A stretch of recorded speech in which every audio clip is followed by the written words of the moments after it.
बिस्मिल्लाहिर्रहमानिर्रहीम। नाज़रीन अस्सलाम वालेकुम। मैं हूं आतिफ आरिफ और आप देख रहे हैं CNN top news. CNN top news में सबसे पहले खबर, सदर ट्रंप का भारत पर 25% टैरिफ आयद करने का ऐलान।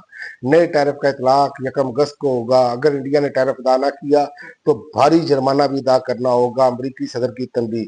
अमरीका के सदर डोनाल्ड ट्रंप ने भारत पर 25% आयद टैरिफ आयद कर दिया। अपने समाजी राब्तों की प्लेटफॉर्म ट्रुथ सोशल पर इस हवाले से जारी करदा एक बयान में उन्होंने कहा, हिंदुस्तान हमारा दोस्त रहा है, लेकिन हमने इनके साथ निस्बतन कम कारोबार किया क्योंकि इनका टैरिफ बहुत ज्यादा है, जो दुनिया भर में सबसे ज्यादा है। उनकी तरफ से किसी भी मुल्क की सबसे ज्यादा सख्त और नागवार गैर मालियाती तजारती रुकावटें आयद की गई हैं। और दूसरा, कासिम खान ने जो अमरीकी टीवी को इंटरव्यू दिया, उसमें उन्होंने वही बात दोहराई जो इमरान खान बार बार दोहरा रहे हैं। आसिम मनीर ने इमरान खान को कैद करके सब कुछ कंट्रोल किया हुआ है, अब एक्सटेंशन चाहते हैं।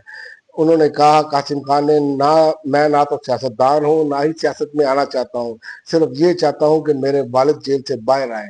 और उन्होंने ये भी इंदिया दिया है कि रिचर्ड ग्रैनल से तफसीली बात हुई है, इस मुलाकात से बहुत पुरुम्मीद हूँ। अमरीकी इदारे को इंटरव्यू। और इमरान खान के साहबजादे ने एक और भी बात कही है। उन्होंने कहा है कि अमरीकी न्यूज आउटलेट को इंटरव्यू देते हुए उन्होंने कहा है कि पाकिस्तानी अदालती निज़ाम पर खुलकर बात की उन्होंने, इंसानी हकूक की खिलाफ वर्जियों पर खुलकर बात की उन्होंने। और उन्होंने कहा कि इन पर तो जिस मुकदमे में भी इमरान खान बरी होते हैं या वो मुकदमा खत्म होता है तो इन पर 4-5 नए मुकदमे डाल दिए जाते हैं। इससे यूं लगता है जैसे कोई इख्तिताम ही नहीं। हमें इस बात की फिक्र है कि ना कोई रास्ता है, ना हम इनसे बात कर सकते हैं।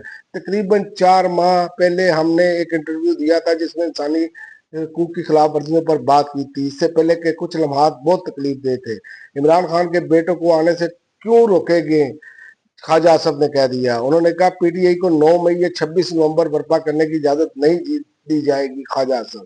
और शहबाज हुकूमत के एक फैसले के बाद शुगर मिल्स 300 अरब रुपए में इजाफी कमाने में कामयाब हुई। चीनी के मौजूदा बहरान में शुगर मिल मालकान ने 300 अरब से ज्यादा कमाए। 42 खानदानों ने ये 300 अरब रुपए कमाए। पब्लिक अकाउंट कमेटी में ये इंकशाफ किया गया है।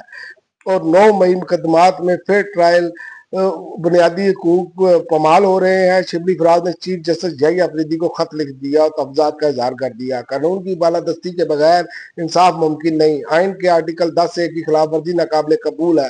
शिबली फराज ने चीफ जस्टिस से दरख्वास्त की है कि वो अपना आइनी किरदार अदा करें।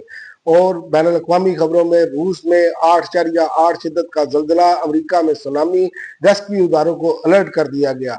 आलमी खबर अदारे के मुताबिक रूसी साहिल पर आने वाले जल्जले में अब तक जानी नुकसान और माली नुकसान की तफसीलात सामने नहीं आई। ताहम इसके नतीजे में सुनामी की शदीद लहरें पैदा हुई, जबकि रूस और जापान में 20 लाख अफराद को महफूज मुकाम पर मुंतकिल कर दिया गया।